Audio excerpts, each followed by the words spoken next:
Un message du gouvernement du Québec. Présente pour les personnes aînées de la capitale nationale, l'Association québécoise de défense des droits des personnes retraitées et pré-retraitées, AQDR, section Québec, est fière de vous présenter Aînés, on vous écoute. Alors bonjour aux auditrices et aux auditeurs pour cette belle année 2023 qui débute. On est encore avec vous et avec un grand plaisir. Alors, vous nous connaissez, on fait la défense des droits.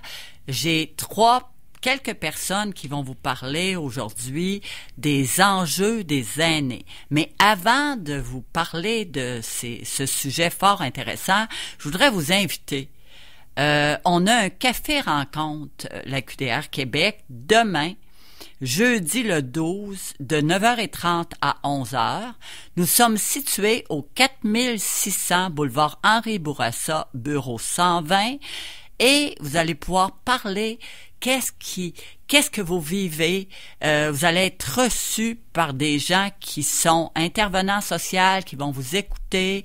Vous allez pouvoir prendre un café avec nous, des petits biscuits, voir un peu là qui on est aussi. Je vous invite demain, le 12 janvier, de 9h30 à 11h, 4600 boulevard Henri Bourassa, bureau 120.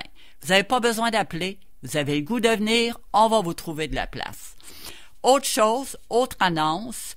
Vous le savez, à Limoilou, partout, il y a des rénovictions, il y a des logements dits abordables qui sont pas abordables. Il y a toutes sortes d'affaires qui se passent. Il y a une crise du logement. C'est majeur. Alors nous, la QDR Québec, on organise une conférence par Zoom sur le logement abordable, le logement social et communautaire, avec quelqu'un de la Fédération régionale des OBNL d'habitation du Québec, le 18 janvier 2023. Écoutez-moi bien, vous allez appeler au 524-0437, poste 0, et vous allez dire que vous voulez assister à cette conférence. Vous allez donner votre nom, on va vous envoyer le lien Zoom. Je vous le dis, manquez pas ça, c'est pour vous. Alors aujourd'hui, j'ai des personnes qui vont vous parler des principaux enjeux des aînés. Alors on va débuter par Jacques Pouliot, qui travaille à la QDR Québec depuis quelques années, et puis on ira avec les autres personnes ressources. Bonjour Jacques. Bonjour Judith. Écoute, on commence 2023. J'aimerais ça qu'on rappelle aux auditrices et aux auditeurs, c'est quoi les enjeux, là, les grands enjeux des aînés? Est-ce que tu pourrais nous en parler un peu? Écoutez, ce que je peux vous dire, c'est que présentement, sur le terrain, on voit beaucoup d'aînés qui, au niveau des enjeux socio-économiques, là, deviennent de plus en plus lourds avec le temps, là. On regarde là juste les moyens que les personnes aînées peuvent avoir. Dans la région de Québec, on est une région riche. On a beaucoup de personnes qui ont été fonctionnaires, mais qui ont un petit fonds de pension. On a beaucoup de personnes qui aussi là ont travaillé toute leur vie et n'avaient pas de fonds de pension. Alors, ça devient de plus en plus difficile de se nourrir convenablement, d'avoir un logement convenable aussi. Et ça devient un enjeu là très important dans la région de Québec, parce que des logements aussi dans la région de Québec, il n'y en a pas beaucoup de libres. Ah, et, bon! Quand il n'y a pas beaucoup de logements de libres, ça veut dire que quand quelqu'un quitte, il y a beaucoup de personnes qui sont prêtes à payer plus cher pour avoir le logement. Alors, il y a comme une surenchère. Puis les personnes aînées sont un peu désavantagées parce que eux, leurs revenus ne croissent pas. Leurs revenus sont même en décroissance avec l'inflation, ces choses-là, quand ils ont des pensions. Puis quand tu n'as pas de pension, ben à ce moment-là, si on regarde ce que le gouvernement fédéral va donner pour les personnes qui ont pas beaucoup de revenus, même avec la prestation supplémentaire qu'on leur donne à 19 000 $ par année, ça devient difficile de se trouver un logement. Et quand tu es obligé de payer 1 200 $ pour un logement, tu as déjà plus là, de 2/3 de ta pension qui est juste pour payer ton logement, puis tu as des difficultés à arriver. Mais je voudrais savoir aussi, M. Pouliot, est-ce que vous les avez vus, ces logements-là, qui payent quand même un bon prix? Est-ce que c'est des beaux logements ou c'est des logements qui sont, disons, moins intéressants? Est-ce que vous pourriez nous en parler un petit peu? Bien, écoutez, là, les personnes aînées, avec les revenus qu'ils ont, si on regarde, si tu es habitué d'avoir un 4,5, maintenant, le prix d'un 4,5 dans la région de Québec est au-dessus de 1 000 $. Là, si ça fait un certain bout de temps que tu demeures dans ton logement, peut-être que tu vas payer moins. Mais avec tous les programmes de rénovation qui ont été mis en place, ces choses-là, les propriétaires, ils voient un avantage de rénover les logements parce que par la suite, ils peuvent augmenter de façon conséquente leurs revenus là, qu'ils peuvent retirer de leur logement. Et de beaucoup plus, et ça devient beaucoup plus rentable à ce moment-là aussi, parce que les rénovations qui sont faites, ils ont déjà été subventionnés aussi, une partie sont subventionnés. Alors, à moyen et long terme, ils peuvent à ce moment-là casser le prix qui est de progression des logements qui était fixé antérieurement par la Régie à 1-2% par année, 3%, alors que quand tu fais une rénovation, tu peux augmenter de 15-20% un logement. Alors, et c'est souvent des logements qui peuvent être occupés par des personnes qui sont là depuis un bout de temps. Alors, les personnes aînées hésitent à déménager, vont rester dans leur logement beaucoup plus longtemps.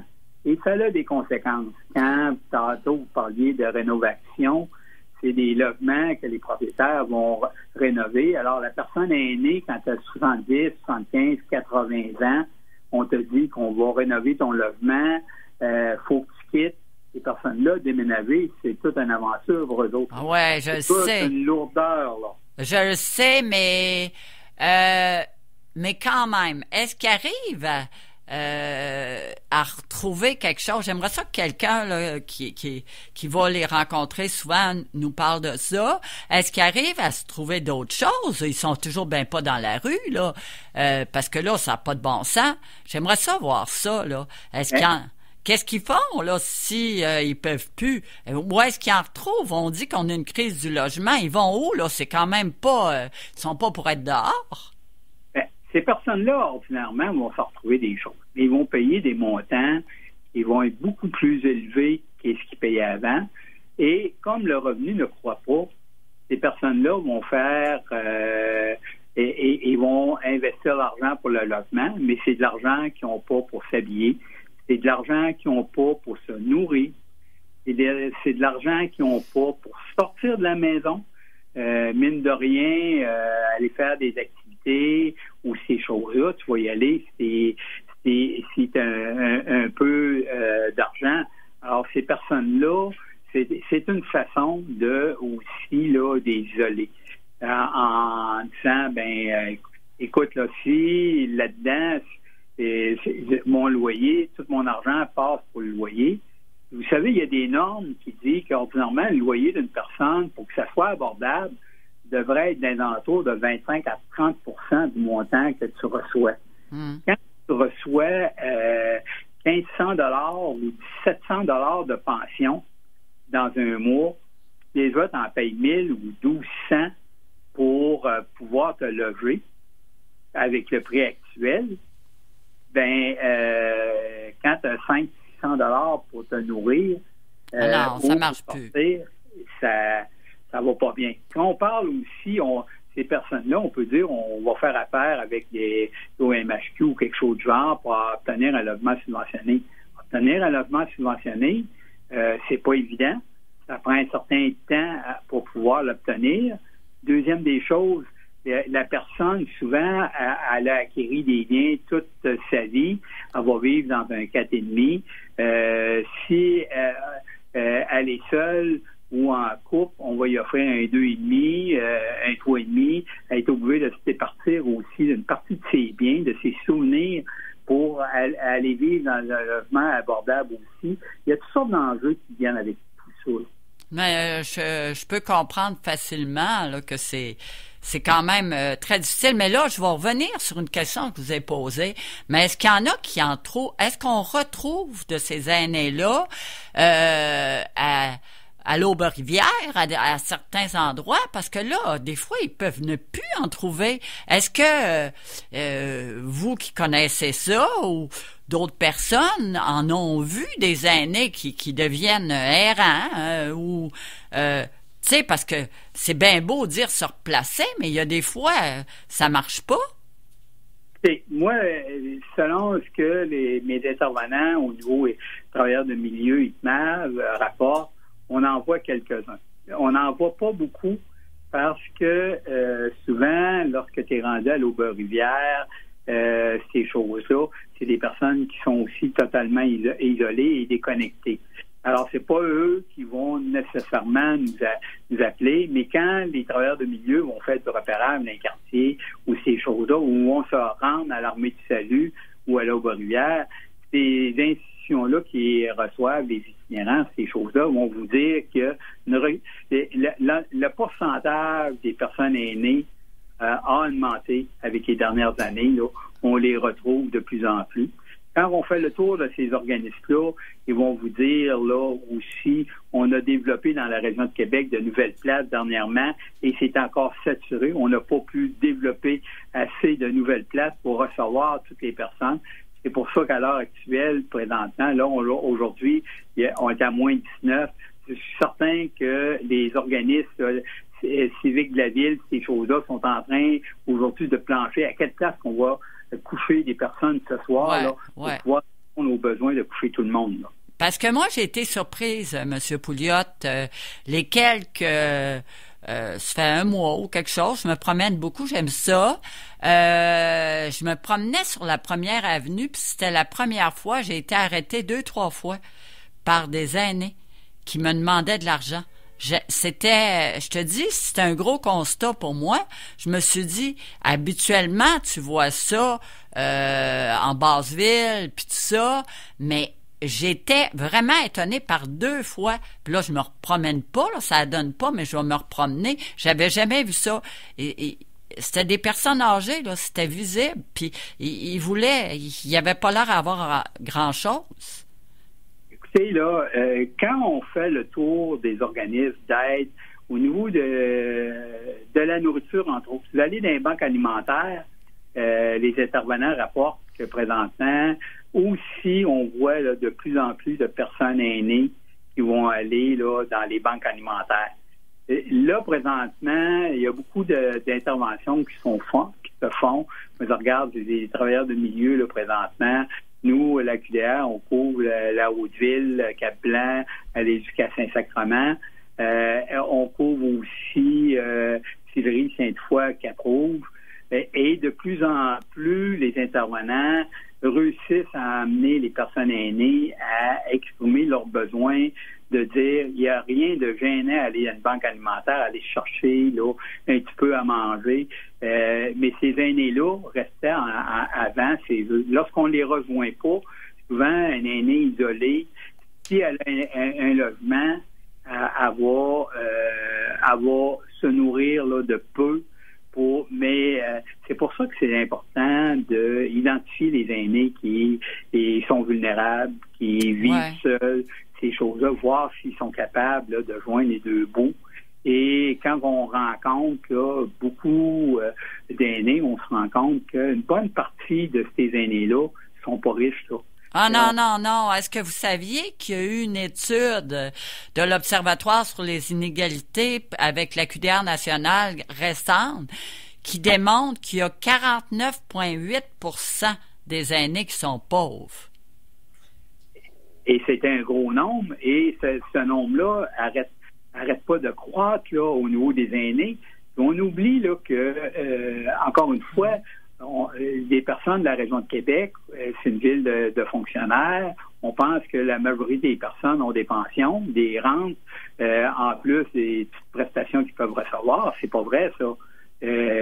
Beaucoup d'aînés ont travaillé fort, comme je vous disais tantôt, toute leur vie pour se ramasser à leur retraite là, de plus en plus pauvres. Ben, est-ce que je vais aborder un autre sujet parce que vous êtes compétent là dans toutes les questions sociales. Est-ce qu'on vous voyez de plus en plus, parce que là, les conditions se font difficiles. Le climat, il y a des changements climatiques, on l'a vu, là, pendant le temps des fêtes, ça n'a pas été facile. Est-ce que vous avez vu récemment ou vous avez observé une augmentation des problèmes de santé mentale? Et aujourd'hui, c'est mon collègue Éric Tarissan, qui est le travailleur de milieu là, de Sainte-Foy, Sillery et Cap-Rouge. Éric qui est à tous les jours dans la rue et à tous les jours en contact avec des personnes aînées. Effectivement, moi, comme superviseur des travailleurs de milieu, je peux vous dire que de plus en plus, lorsque je fais le tour des situations avec les deux travailleurs de milieu de la QDR, quand je parle avec les intervenants de la QDR aussi, j'ai cette impression-là que de plus en plus de personnes ont des problèmes de santé mentale.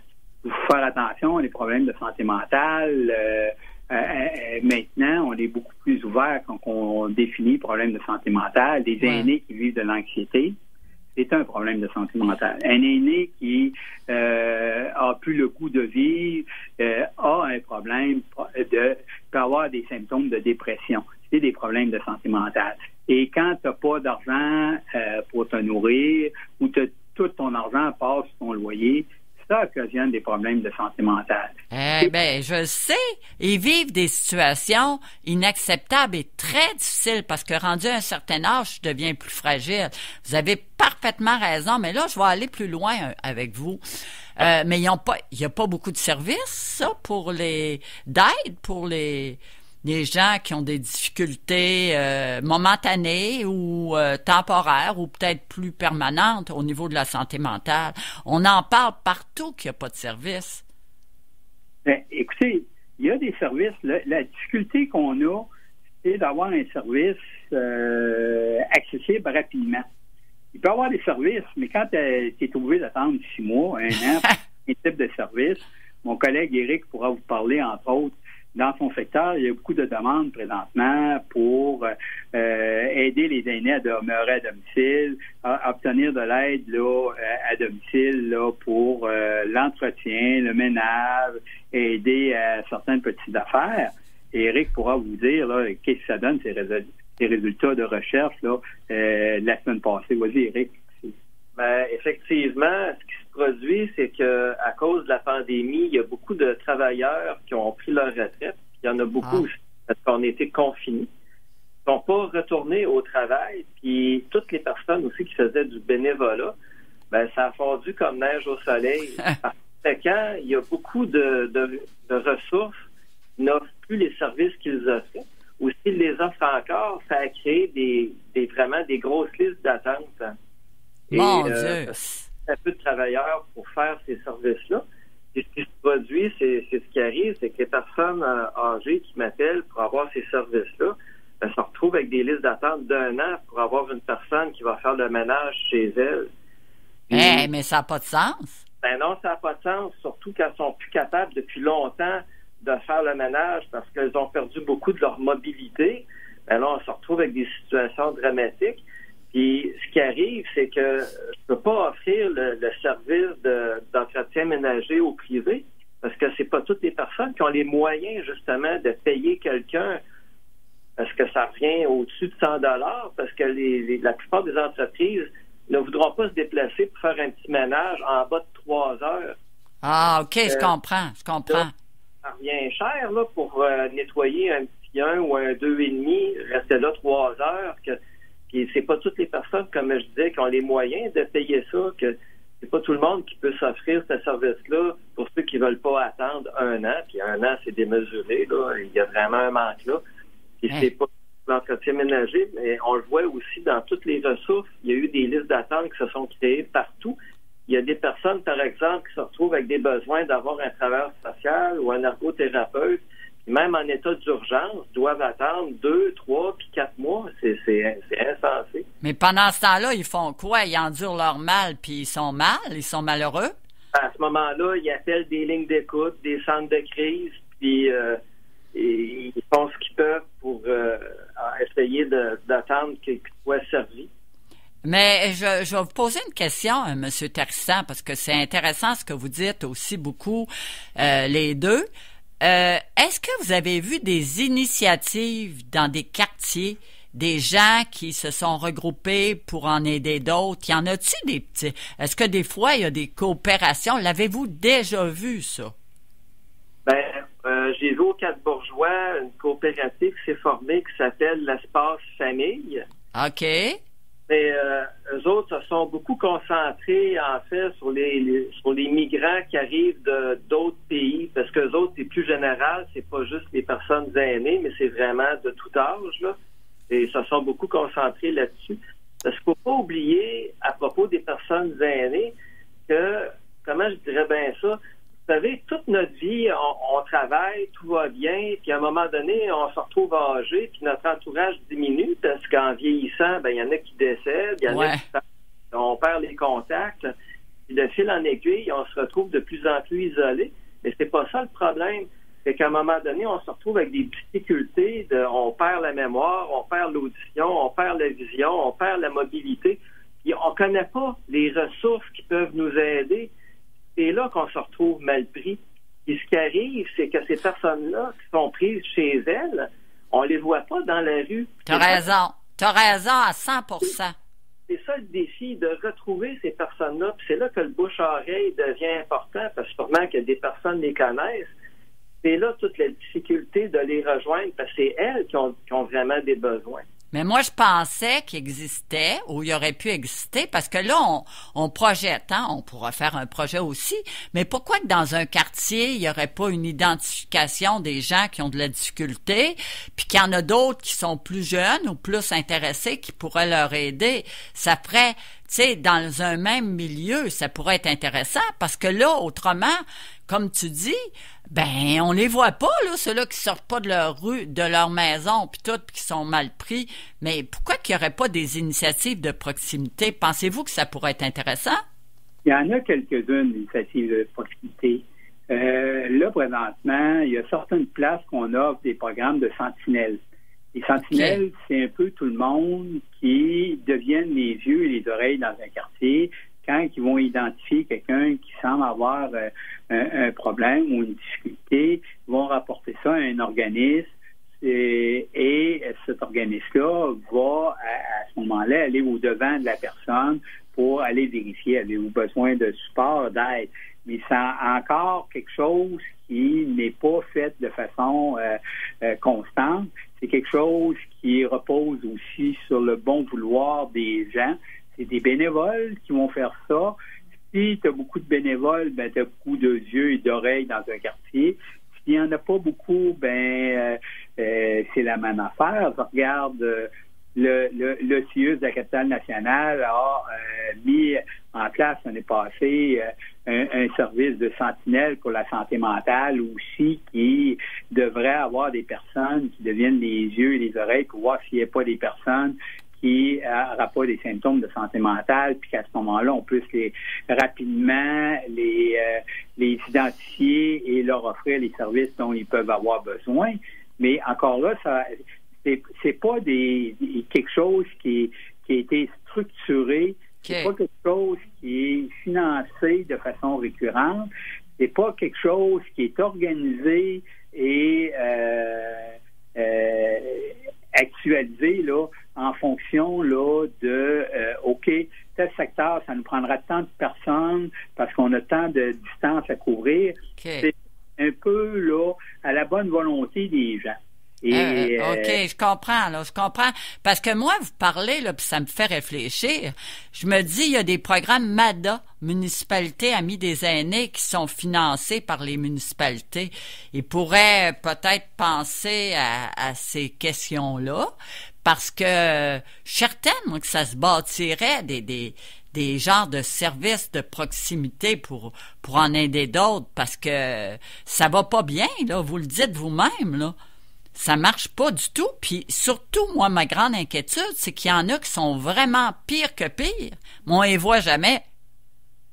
Vous avez raison, des programmes là, c'est déjà un premier geste concret qui pourrait être fait. Mais encore une fois, Mme Gagnon, on se leurra pas non plus, là.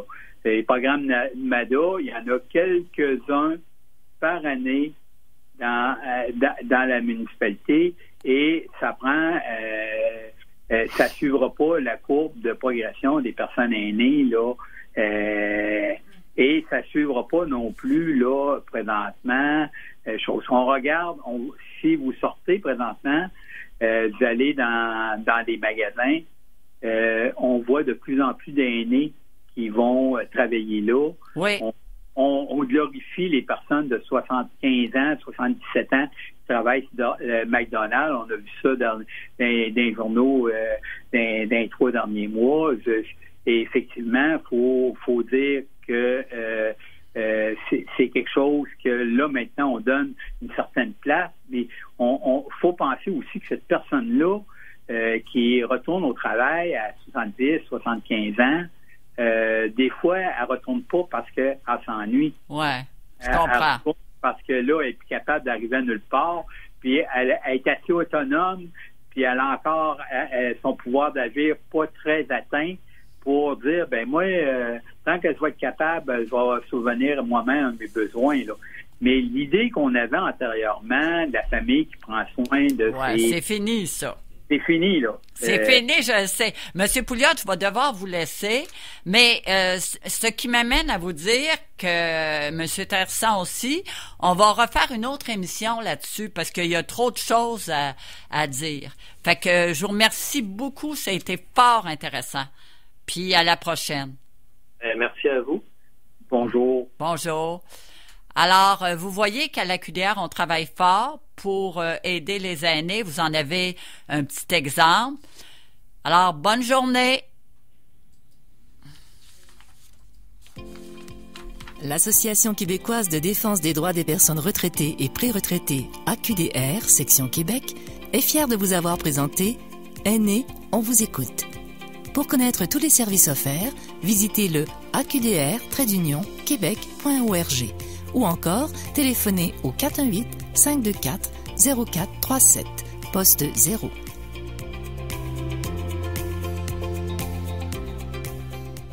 L'action ne manque pas au cinéma Le Clap Sainte-Foy et de Loretteville. Surveillez les nouveautés, les classiques et les films québécois. Présentement à l'affiche. La Baleine, Corsage, Mégane et l'Opéra de Paris présente La vie parisienne. Consultez la programmation en cours sur leclap.ca. Bon cinéma! Chacun peut, à un moment ou l'autre de sa vie, faire face à des difficultés financières. Avec l'équipe de Jean Lelièvre, syndic de faillite autorisé en insolvabilité, vous êtes assuré de trouver un allié sur la voie de la liberté. Pour une consultation sans frais, composez le 418-653-5553. Chez Jean Lelièvre Syndic, nous sommes votre allié. jeanlelièvresyndic.com.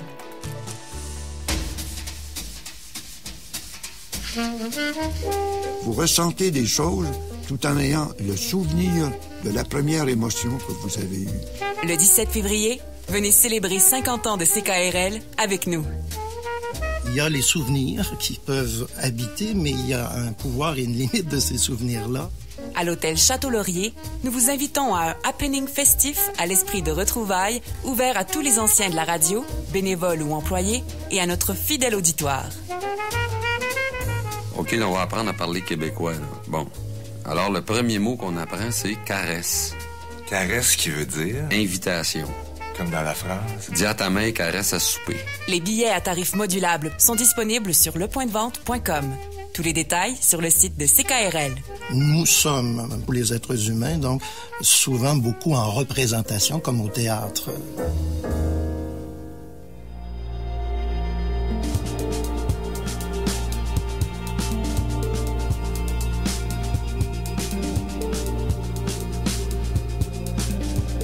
CKRL 89.1.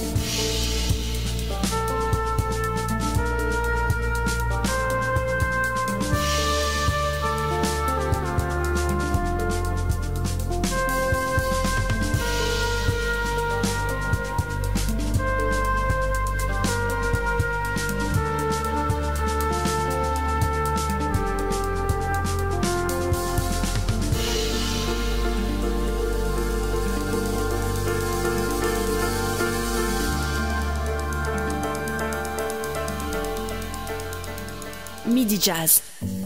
Midi Jazz vous est présenté par Audiolite, l'expert en son et images.